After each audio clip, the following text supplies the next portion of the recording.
long time ago, that we were, that these things were looking. But why do you guys think that today immigration issues tend to focus and center around, especially in the state of Arizona? I think we're in a very unique situation where being so close to the Mexican border, being so close to Central and South America, we see a lot more Hispanic immigration than other areas of the country. But why do you guys think that we focus in on Hispanic immigration? Yeah, Tyler.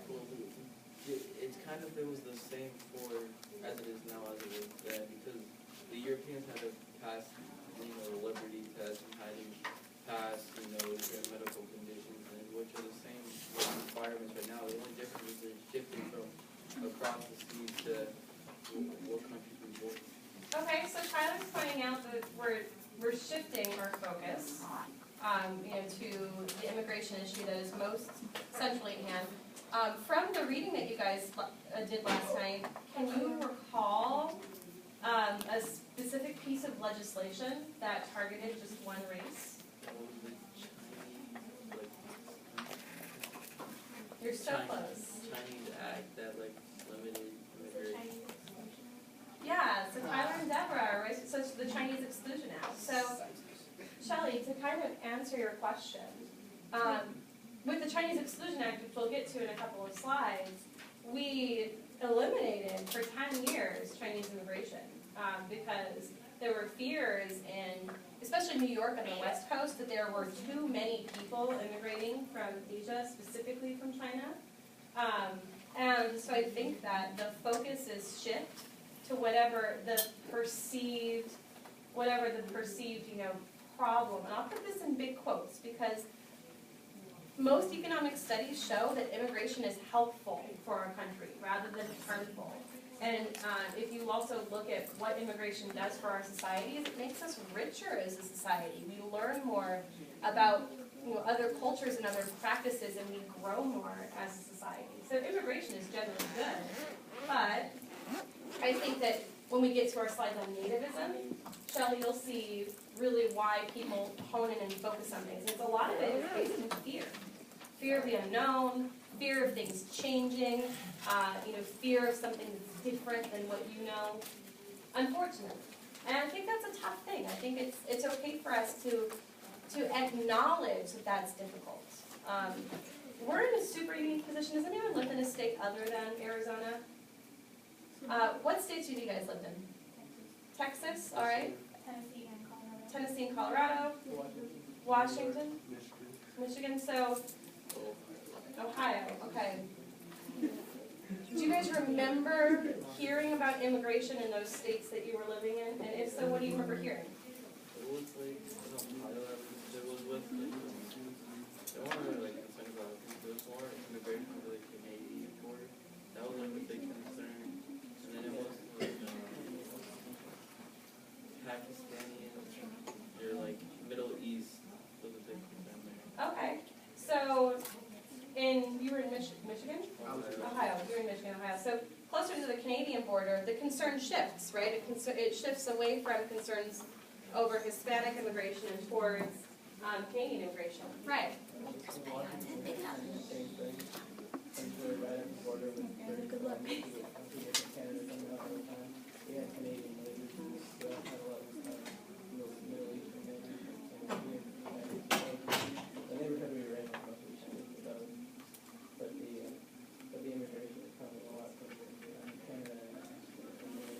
Yeah, so where you are will help determine the issues in immigration that you feel.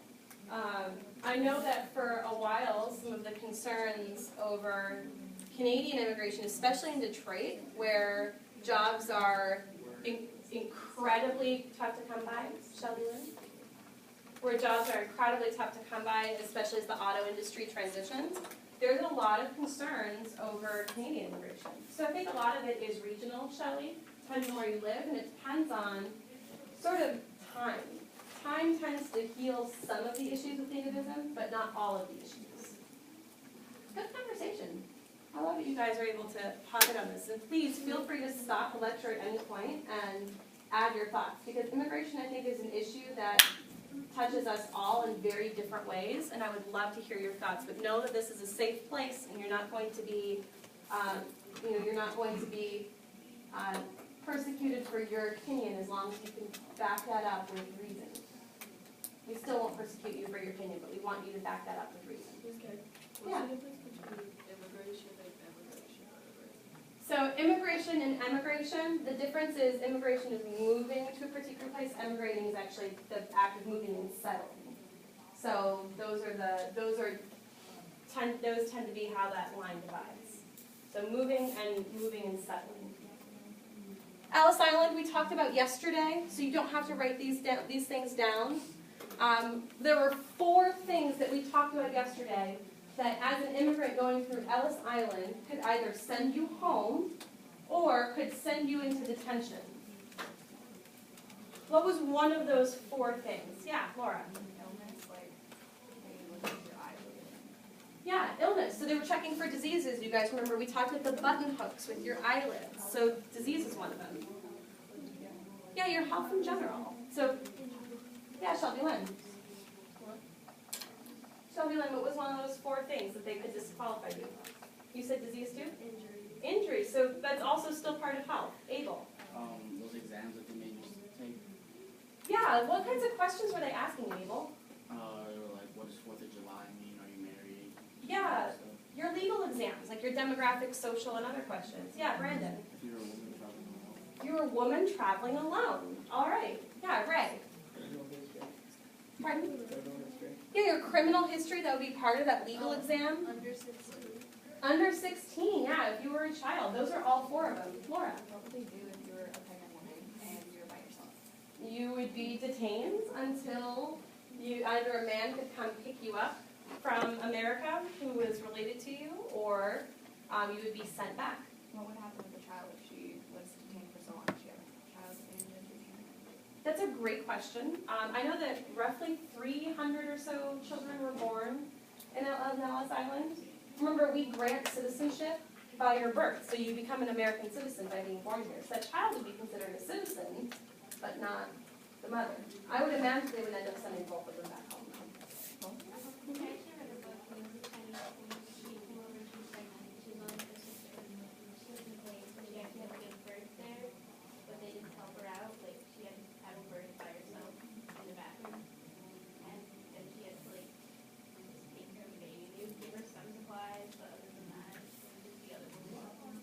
What happened to her in the end? Did she finally get out of detention? She got out.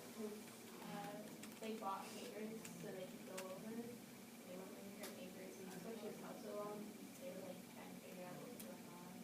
And then finally one of the men didn't want to pick them up. So it was like 6 months she was in there. Wow, that's crazy. Thank you for sharing that, Deborah.